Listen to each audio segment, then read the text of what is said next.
ग्रामीण भारत के संपूर्ण विकास के लिए ग्राम पंचायतों का आर्थिक सशक्तिकरण बेहद अहम है। ये तभी मुमकिन है अगर वित्तीय प्रबंधन और जरूरत की खरीदारी में सूझबूझ बरती जाए। देश की कुछ ऐसी ग्राम पंचायतें हैं जिन्होंने इस बात को समझा और आज विकास की नई कहानी बयां कर रही हैं। इस ट्रेनिंग फिल्म में तो ऐसी ग्राम पंचायतों को दिखा रहे हैं जिन्होंने इस दिशा में उल्लेखनीय कार्य किए हैं। इसका मकसद है कि अन्य पंचायतें इससे सीख लेकर खुद को आर्थिक तौर पर सुदृढ़ और सशक्त कर सकें।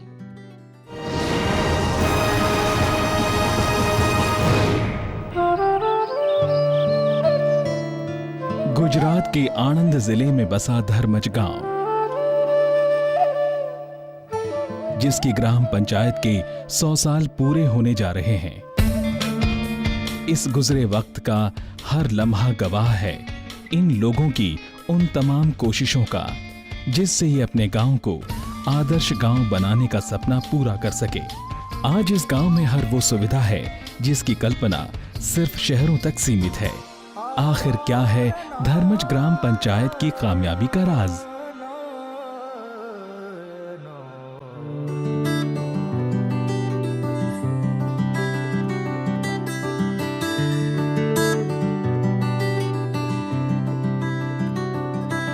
इन्हें इस बुलंदी तक पहुंचाया है पैसे के प्रबंधन और जरूरत की खरीदारी को लेकर इनकी सुलझी हुई सोच ने।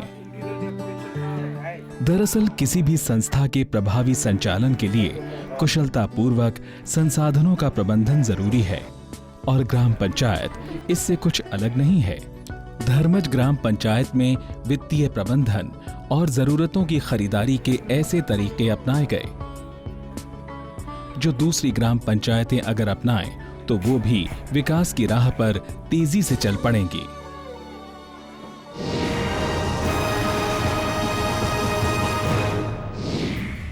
सभी ग्राम पंचायतों को केंद्र, राज्य सरकार, जिला या ब्लॉक पंचायत आदि से टाइट फंड और अनटाइट फंड के तहत पैसा मिलता है जिसे खर्च करने के नियम है। टाइट फंड जिस सरकारी योजना के लिए आता है उसी पर खर्च होना चाहिए। अनटाइट फंड पंचायत की प्राथमिकता के अनुसार गांव के विकास कार्यों में लगाया जा सकता है। इसके अतिरिक्त ग्राम पंचायतें अपना खुद का पैसा भी बना सकती हैं जिसे गांव वालों की रजामंदी से किसी भी तरह खर्च किया जा सकता है। धर्मज ग्राम पंचायत ने अपनी खुद की आय में इजाफा करने का सोचा। ग्राम पंचायत के पास 140 एकड़ गौचर जमीन थी। खाली पड़ी इस जमीन का बेहतर इस्तेमाल किया जा सकता था। सभी की रजामंदी से यहाँ पशुओं के लिए बेहतर चारे की खेती का फैसला लिया गया। गौचर का जमीन का जो मालिकी है वो एक्चुअली राज्य सरकार के कलेक्टर के हस्तक में आता है, लेकिन जो पंचायत ऐसा काम कर सकती है तो वो उसका इनकम सोर्सेस बढ़ाने के लिए वो उसका जमीन दे देती है। बाजार से कम दाम पर ये चारा पंचायत के जरूरतमंद लोगों को बेचा जाता है और इसे ग्राहकों के घर तक पहुंचवाने का भी इंतजाम है।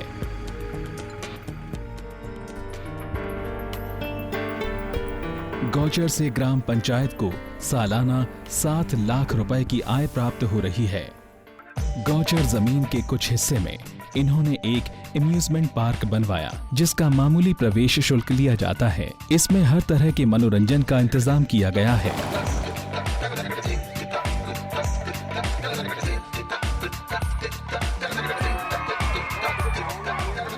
अब इन्होंने पार्क में कॉटेजेस का निर्माण भी करा दिया है जिन्हें किराए पर दिया जाता है। ग्राम पंचायत को इस पार्क से लगभग 18 लाख रुपए की सालाना आमदनी होती है। हमारे पास जो ज़मीन है उसने हमने डेवलप किया है। आज हम ऐसे पोजीशन पे आ गए कि हमको छोटी मोटी ज़रूरत तो हम पंचायत खुद कर लेते हैं। पार्क के साथ ही पंचायत की ज़मीन पर अलग अलग किस्म के फलों के पेड़ लगाए गए हैं जिसकी फसल की हर साल नीलामी होती है। पंचायत को इससे सालाना 3,25,000 का मुनाफा होता है। ये धर्मज पंचायत का बाजार है जहां सुबह की चहल पहल शुरू हो चुकी है। पंचायत की बनवाई दुकानों से किराया आता है और तमाम रेहड़ी वाले भी शुल्क देते हैं। इससे पंचायत को अच्छी आय प्राप्त होती है।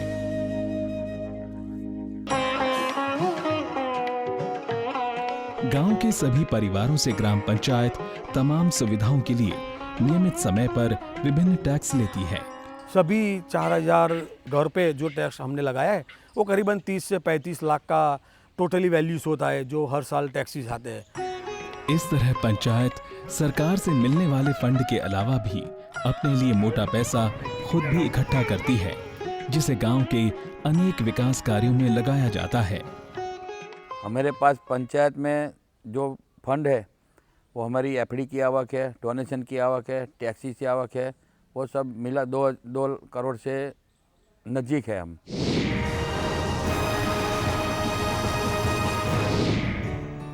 ग्राम पंचायत का सारा पैसा सरपंच की निगरानी में रहता है और हर लेन देन में उनकी स्वीकृति होनी चाहिए।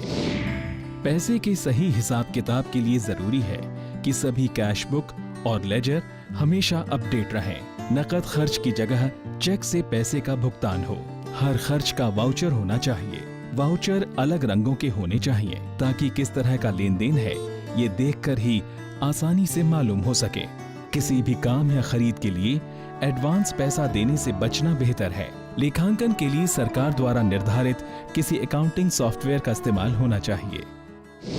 धर्मज ग्राम पंचायत के दफ्तर में इन नियमों के आधार पर हर छोटी से छोटी चीज का हिसाब किताब रखा जाता है और सभी की एंट्री ई पंचायत नामक सॉफ्टवेयर में होती है। पंचायत जो भी काम करती है, जो भी खर्च करती है, वो सबका हिसाब ट्रांसपेरेंसी से वेबसाइट पर रखा हुआ है। मैं और सब गांववासियों उसको देख सकते हैं। पैसों के सही प्रबंधन के लिए ये भी जरूरी है कि हिसाब किताब की समय समय पर जांच हो और ग्राम पंचायत की निगरानी में ये पूरा काम हो। सभी पंचायतों में नियमित समय पर ऑडिट होना चाहिए, जिसमें सरकारी अधिकारियों को पूरा सहयोग दिया जाए और उनके सुझावों पर अमल हो।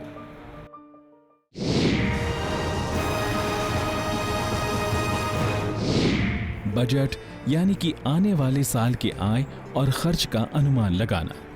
दूसरी संस्थाओं की तरह ग्राम पंचायत के लिए भी ये जरूरी है कि वो स्टेट एक्ट या रूल पर आधारित समय सीमा के अंदर अपना बजट बनाए और ग्राम पंचायत के सदस्यों और फिर ग्राम सभा से उस पर स्वीकृति प्राप्त करे। अगर सही ढंग से बजट बनाया जाए तो विकास में रुकावटें नहीं आती। वो खुद ही इतने सक्षम है और खुद ही इतने अप्रोचेबल है कि जो भी स्कीम का पैसा आता है वो एडवांस में जान लेते हैं और उसी तरीके से साल भर का आयोजन करके फिर उस पर इम्प्लीमेंट करता है। ग्राम पंचायत में चाहे चीज की खरीदारी हो या किसी भी काम को करवाना हो, पारदर्शिता जरूरी है ताकि सार्वजनिक फंड का सही इस्तेमाल हो।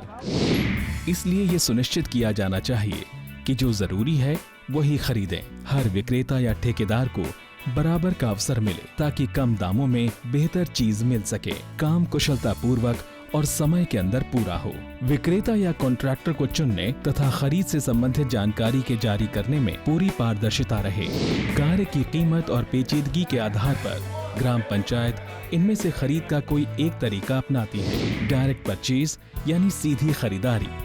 कम कीमत की खरीदारी के लिए इसके तहत सबसे कम कीमत वाली दुकान से खरीदारी की जाती है। कंपेयरिंग प्राइस कोटेशन, अगर खरीदारी बहुत कम या बहुत ज्यादा कीमत की ना हो, इश्तिहार इन माध्यमों से दिया जा सकता है। ओपन टेंडरिंग यानी खुला टेंडर, ज्यादा कीमत की खरीद के लिए जानकारी बड़े स्तर पर देना जरूरी। खरीदारी के संबंध में सभी ग्राम पंचायतें अपने दस्तावेज पढ़ें। अगर खरीदारी बहुत कम कीमत की ना हो तो कम से कम 3 कोटेशन होने चाहिए और टेंडर सभी कोटेशन भेजने वालों और खरीद समिति के सामने खुलना चाहिए। धर्मज ग्राम पंचायत को अपने दफ्तर के सामने एक जमीन के टुकड़े को समतल कराना है। ये काम 5000 से कम में ही हो जाएगा। इसके लिए कई ठेकेदारों से फोन पर बात की गई। जो ठेकेदार सबसे कम दाम में काम करने पर राजी हो गया, ये काम उसे ही सौंप दिया गया।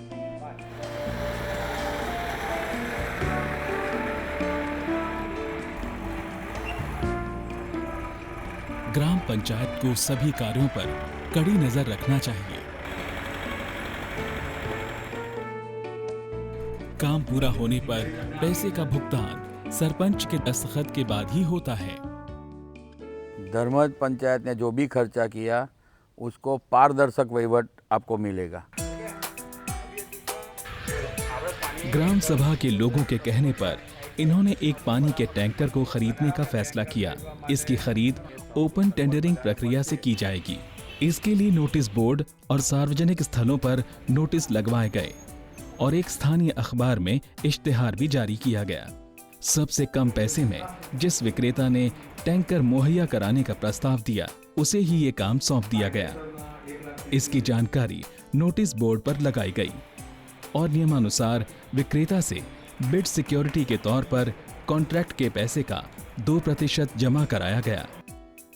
इस तरह नियमानुसार धर्मज ग्राम पंचायत में एक पानी का टैंकर खरीदा गया। सोच अच्छी हो और अगर ग्राम पंचायत में यूनिटी हो सरपंच और उनके सभ्यों के अंदर, तो मुझे लगता है कि गांव जो है सभी और देश की जो सभी ग्राम पंचायत है वो धर्मज जैसी बन सकती है। सबसे अलग लगा ना गाँव, सभी प्रकार की सुविधा है। हमारी रिस्पॉन्सिबिलिटी है हम टैक्स और बिल सब टाइम से पे कर दें। कभी भी मौका मिले तो गुजरात में धर्मज गांव आना।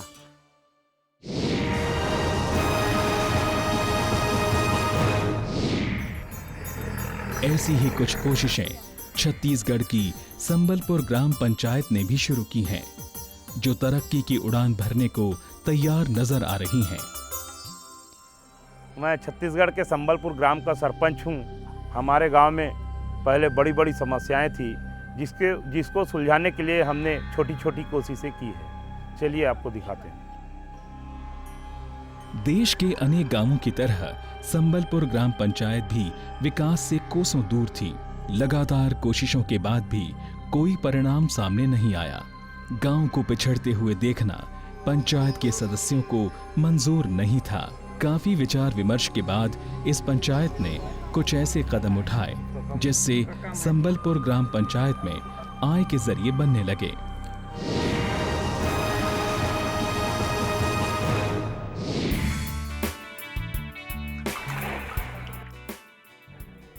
गांव के चारों तालाब सूख रहे थे, जिन्हें इन्होंने पुनर्जीवित करके स्वयं सहायता समूहों को मछली पालन के लिए पट्टे पर दिया। जहां इससे ग्राम पंचायत को 25,000 की सालाना आमदनी होने लगी है, वहीं मछुआरों और स्वयं सहायता समूह के लिए ये तालाब आय का जरिया बन गए हैं। जो पंचायत ने हमें तालाब दी है उसमें हमारा भी फायदा हुआ और पंचायत का भी फायदा हुआ, हमारे मछुआरे का भी फायदा हुआ। इस गांव में पहले ज्यादातर लोग टैक्स नहीं देते थे। पंचायत के आर्थिक विकास के लिए पंचायत ने कुछ टैक्स लगाए और लोगों को इसकी अहमियत समझाई। इनकी कोशिशों के अच्छे परिणाम नजर आ रहे हैं और बड़ी संख्या में लोग कर चुकाने लगे हैं। पहले सिर्फ 10% ही टैक्स वसूल पाते थे और आज की स्थिति में हम 90% टैक्स लोग नियमित रूप से देते हैं। पंचायत ने गांव में 23 दुकानों का निर्माण करवाया और हर एक को 400 से 600 रुपए प्रति माह पर किराए पर दिया है। आज इन दुकानों से ग्राम पंचायत को 1,29,000 रुपए की सालाना आय प्राप्त होती है। इतना ही नहीं, पंचायत में साप्ताहिक बाजार का आयोजन भी किया जाने लगा है, जहां दुकानों को किराए पर दिया जाता है। इससे ग्राम पंचायत को सालाना 3 लाख की आय प्राप्त होती है। जब ग्रामीण स्तर पे ग्राम पंचायत और उससे जुड़े हुए लोग अपने खुद के फंड्स जनरेट करने लगते हैं तो उनमें एक कॉन्फिडेंस आता है कि वो अपने पैर पे खड़े हो सकते हैं।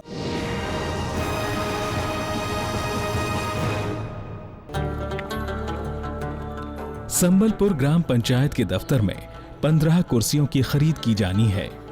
इसके लिए ग्राम पंचायत के दफ्तर और गांव में अलग अलग जगह पर नोटिस लगवाया गया और इसके साथ पंचायत की सूची में दर्ज विक्रेताओं को इसकी जानकारी भेज दी गई। कोटेशन भेजने वाले विक्रेताओं और खरीद समिति के सामने सारी कोटेशन खोली गई, जिससे पारदर्शिता बनी रहे। सभी कोटेशन को आपस में मिलाकर सबसे कम कीमत पर कुर्सी देने वाले विक्रेता को ये काम दिया गया है और साथ ही साथ इसकी जानकारी नोटिस बोर्ड पर लगा दी गई। इस तरह खरीद प्रक्रिया के सारे नियमों का पालन करते हुए संबलपुर पंचायत में 15 कुर्सियां खरीदी गईं। ऐसे नक्सल बाधित क्षेत्र में यदि पंचायती राज इंस्टीट्यूशंस जितने ज़्यादा सुदृढ़ होते हैं, वो नक्सलवाद या माओवाद की जो सोच है उसके विरुद्ध हमारी गणतंत्र का सबसे लॉन्ग लास्टिंग सॉल्यूशन वही होगा। पैसे के प्रबंधन और खरीदारी में समझदारी का नतीजा है कि अब संबलपुर ग्राम पंचायत में बदलाव की लहर दौड़ पड़ी है। जो हमने किया है अपने गांव के लिए, आप भी अपने गांव के लिए कर सकते हैं, तो देर किस बात है।